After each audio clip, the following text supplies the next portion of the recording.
Facebook stock has almost doubled since their March lows, up over 82%. And how incredibly sexy is this 5-year chart, up 146.345% since February 2016. Hello and welcome to the Financial Future Guide. I'm your guy and I'm your guide. My name is Alex, and today we're looking at one of my all-time favorite companies, favorite stocks, one of my largest holdings, and that is Facebook. Facebook is an absolute beast of a company, and they have provided really impressive returns for shareholders over the last few years. In this video, we'll be doing a full stock analysis covering everything from what the company does, their current valuation, the recent news that have come out, and even the potential risks that Facebook face now and in the future. Now, if you're new here but you enjoy financial content with a focus on the stock market, definitely go ahead and hit the subscribe below. Make sure that you're stayed up to date with all the latest videos. The chart we're looking at here is Facebook's market cap since its IPO back in 2012. The company has been able to grow at a very impressive rate over the last 9 years. But what I find most impressive is that a company worth $350 billion just 4 years ago was able to double in size. That to me is honestly quite remarkable given the sheer size of Facebook. So the next question is, are they able to double again?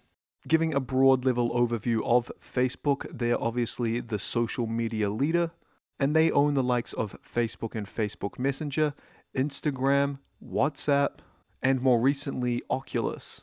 If you need a refresher of what they do, they are the VR company that is focused on building both software and hardware for the virtual reality sector. I'm pretty sure that with one of these, you're even able to go into a reality where you actually hit the like button. Now, Facebook has chosen to rename Oculus. They now go under Facebook Reality Labs. Now, Facebook and Instagram alone are some of the most popular social media platforms, so they really do have a big share of this market. Heading over to the messaging side of things, both Facebook Messenger and WhatsApp are widely used by many people. This here is an incredibly strong group of platforms that Facebook has both run and grown successfully. Now, we will get into Facebook's risks later on in this video, but I will touch on one of the most popular ones on investors' minds, and that's what if the government splits these companies up? I personally believe if Facebook was forced to spin off Instagram or WhatsApp, they would still be successful as an individual entity. But personally, I don't believe that the government will go down this avenue, because if you are to make a decision like this on Facebook, that would set the precedent for other large tech companies, which could cause a lot of issues both for the businesses, shareholders, and the public themselves. Now, Facebook and their other platforms bring in 2.6 billion active daily users, and we have seen this number continue to grow over the last few years. Now, this often raises the question, maybe Facebook is too big, maybe their growth will slow down. Now, despite having a significant amount of the global population using their products, I think that their ability to monetize different aspects of their platforms would allow them to continue growing as a company even if they capped their total users. Facebook generates almost all their revenue from selling advertising placements to marketers. As Facebook is able to target ads specifically to the profile of an individual, the effectiveness of advertising through Facebook's platforms is unmatched by others. This is what makes Facebook's advertising services incredibly valuable to marketers. Now, targeted advertising has been a hot topic recently when it comes to privacy. But here's the way I look at it. I, much like the rest of us, are a consumer of content, a consumer of products, and a consumer of services. The data that my behavior and actions provides Facebook allows Facebook to target me with ads that are specifically related to me. 20 years ago, if I wanted to buy a car, I would go down to the local car dealership, and the balding, middle-aged fat man would tell me what the price of this particular vehicle was, and that he was willing to give me a whopping 6% off if I bought it today. Now, I could go away and do a little bit of research, maybe spend a bunch of time at other car dealerships shopping around for the best price. However, in today's day and age, this can all be done via the internet. Now, if Facebook knows I'm looking for a car, and even better, they know what car I'm looking for, if they wish to target me with advertisements that meet the exact requirements I'm looking for at potentially the best prices, I say go right ahead. Now, putting aside the fact that they have collected and sold my data, if the end product is benefiting me as a consumer and they're helping me find the goods and services that I may be seeking out, this to me just doesn't seem like a big issue. Now, obviously, that's a touchy subject and different people feel different ways about it, but for me personally, I think targeted advertising is great, and I really can see how it benefits all parties involved. Anyway, I did go a little deep into that one, but that is it. That is how Facebook generates most of their revenue. Moving over to the stock quote today for Facebook. Just note that all values on here are in US dollars, and today the stock closed at $265.86, up $5.53 or 2.1% on the day. They're a mega cap company with a market capitalization of $757.067 billion. They're currently trading at a PE ratio over the trailing 12 months of 26.35, and their earnings per share is $10.09 in the same period. Facebook has moved around over the last year, ranging anywhere from $137.10 up to $304.67. Finally, they don't currently pay a dividend. However, this is definitely one to watch as they may choose to do this in the future. Now if we head over to some of the historical numbers, for this I'll use Philtown's most important numbers that I've taken from Philtown's toolbox. Right off the bat, you can see that these are pretty incredible numbers. This top section is the compounded annual growth rates, and for the first line we have book value per share, and that's grown by 50.4% over the last 10 years and 19.9% in the last 3 years. Earnings per share growth has also been pretty remarkable, 47.3% in the 10-year and 22.3% in the 3-year. Sales growth continues this trend, 46.3% for the 10-year and 28.2% for the 3-year. Before I move on, you might be thinking, well, these are all great numbers, but they're trending downwards. Again, this goes back to my previous point of the law of large numbers, and as Facebook is now such a large company, their growth rates are starting to slow down. But this does not take away from the fact that these are absolutely incredible growth rates. For example, in the last year, earnings per share growth was 57.7% and sales growth was 20.8%. I just can't even put to words how incredible these numbers are. Anyway, moving down to the management section, we have the average rates of return. First up is the return on equity, and this is 15.6% over the 10-year and 22.4% in the 3-year. Return on invested capital is 15.4% for the 10-year and 22.4% for the 3-year. Now down here in this section, we can see that both return on equity and return on invested capital has been trending upwards over the last few years. This shows me here that management knows exactly what they're doing when it comes to deploying their capital. Finally, down the bottom there, we have debt, and I'll speak to that in just a minute. So taking a look at some of the financial highlights, Facebook has one of the greatest balance sheets that you'll ever see. As of 2020, they had $62.2 billion in cash and short-term investments, and this has been growing over the last 5 years. The company has $17.82 billion in cold hard cash money, which is actually quite difficult to wrap your head around that Facebook could go out and buy a medium-sized enterprise just with the cash on hand. Now moving on to some of the other assets, I did want to address the intangibles, as sometimes with a very strong balance sheet, the intangibles make up a good percentage of that.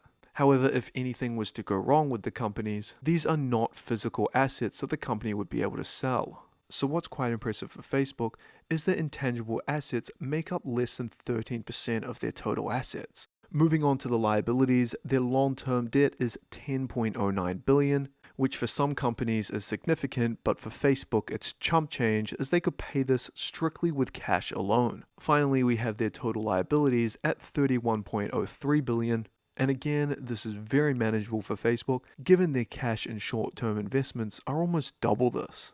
So I did just want to address some of the main points of this balance sheet, but it really is something else. Heading over to the valuation, first I just want to look at the price to earnings ratio. And for Facebook, they're currently sitting at 26.35, and this is kind of in line, if not a little bit lower, than what they have been trading at over the last 4 years. Now, if we compare that to the S&P 500, that is currently trading at an average PE ratio of over 38. And to bring in some of Facebook's closest competitors, we have Twitter trading at 71.79, Snapchat is nowhere to be seen at a negative 117, Google at 35.96, and Amazon at 71.79. Now, Simply Wall Street, which is a great tool for all investors, offers an estimated fair value based on the cash flows the company is expected to generate in the future. Their fair value estimate for Facebook is $328.37, which means they believe the company is currently 19% undervalued. Next up is the ownership, and for this we always look for companies that have strong insider ownership. We want to invest in companies where those who are leading it have skin in the game. So looking at Facebook, they have very strong insider ownership. Their founder and CEO, Mark Zuckerberg, owns 12.6% of the company, which equates to $93.9 billion US dollars. It's also great to see that their chief operating officer and their chief technology officer own 342 million and 266 million respectively. So what we can take away from this is those who are leading the company are making decisions with shareholders in mind. I also like following Phil Town's advice and bet on the jockey. The jockey in this case is Mark Zuckerberg, and he has proven time and time again that his leadership is strong and he is able to grow the company at a very successful rate. Here we're going to look at some of the latest news that has come out surrounding Facebook. Facebook may launch a smartwatch to compete with the Apple Watch, the Fitbit, etc. Facebook did try to buy Fitbit in 2019, but that did not end up happening, so now they're out here trying to do it themselves. There's not a lot of details around the product right now, but users will be able to send quick messages through the company's platform, such as Facebook, WhatsApp, and Instagram. Additionally, it's believed that users will be able to tap into other services like Peloton. But there's not too much on this right now, but this is definitely something to follow. Now, the big news that Facebook has been in the headlines for recently as they banned the ability to post news to their platform in Australia. I did actually record a full video on this topic earlier this week, so I'll leave the link in the description below if you are interested in learning about this further. This is definitely a major risk that Facebook could be facing, so it is important that you understand this prior to investing in the company. Now, in this particular situation, Facebook has ended the news blackout in Australia after a compromise was made on the legislation that Australia is about to put in place. So Facebook did go ahead and share some news on this topic, and they went on to say that they're pleased that they've been able to reach an agreement with the Australian government, that they consistently have supported a framework that would encourage innovation and collaboration between online platforms and publishers, and after further discussions, they are satisfied that the Australian government has agreed to a number of changes. As a result of these changes, Facebook can now move forward and restore news on Facebook for Australians in the coming days. Now, there is a lot to unpack in this short statement. The Australian government does appear to understand this a little bit better, but I won't go into too much detail. You can definitely check out my other video on this topic specifically. That actually leads nicely into the final segment of this video, Facebook's business risks. First up, in my opinion, is the largest one, and that is government regulation. As Facebook operates in a new and rapidly changing industry, laws and regulations are still being both created and interpreted. In Facebook's 2020 annual report, they did outline a few key issues that could significantly hurt their business model and the cost of delivering their services. These include privacy, data transfers, copyright, data protection, and local storage requirements. Each of these potential changes that Facebook would have to make would significantly change the way they ran their business and obviously affect both revenue and cost. Following on from that, another risk is their revenue sources.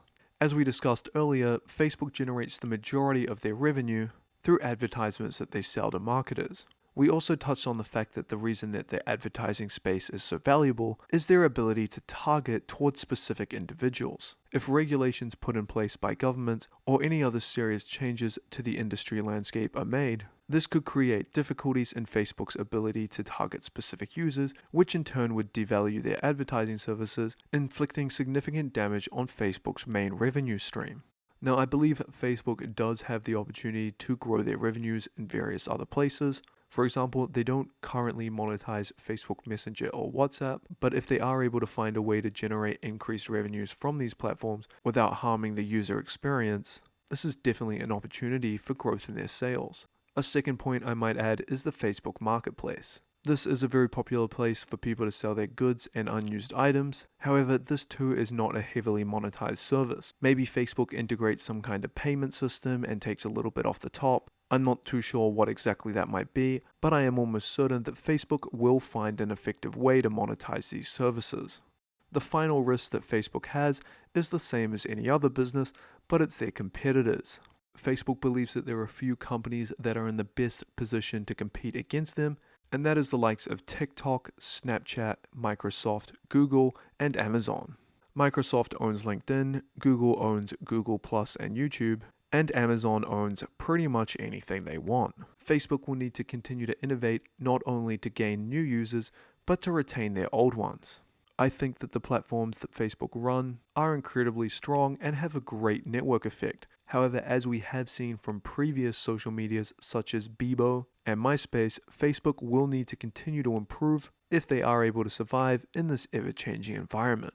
So there it is, that is my analysis for Facebook today.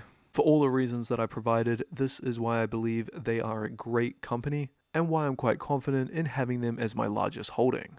Now I know that Facebook isn't for everyone and some people do have quite a lot of problems with it. Do you own Facebook? Are you looking to own it? Maybe this video helped with that decision. Nonetheless, let me know, I'd love to hear from you. Alright, so thanks for watching. Remember to do all your own research before investing in any companies that I talk about on this channel. But that'll be all for today, folks. Please remember to like, comment, and subscribe to see videos similar to this one. And tell your Facebook friends. And your Instagram followers. And your grandma on WhatsApp.